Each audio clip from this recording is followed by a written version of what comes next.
പ്രിയ സുഹൃത്തുക്കളെ, വിനയം എന്നത് നമ്മൾ കുഞ്ഞു പ്രായത്തിലേ വളർത്തിയെടുക്കേണ്ടതാണ്. നാം എത്രത്തോളം വിനയാന്വിതരാകുന്നുവോ അത്രത്തോളം നമ്മുടെ യശസ് ഉയരുന്നു. ഇത് നമ്മൾ കുഞ്ഞുങ്ങളെ പഠിപ്പിക്കണം. വാക്കുകളിലെ ദയ നാം ഓരോരുത്തർക്കും ആത്മവിശ്വാസം നൽകുന്നത് പോലെ ചിന്തയിലെ ദയ വിനയം പകരുകയും ചെയ്യും. നമ്മുടെ വിനയം കൂടുന്തോറും നാം എല്ലാവർക്കും പ്രിയങ്കരായി മാറും.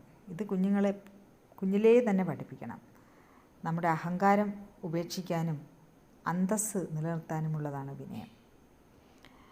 ഞാൻ എന്നത് അഹങ്കാരത്തിൻ്റെ ഭാഷയാണ്.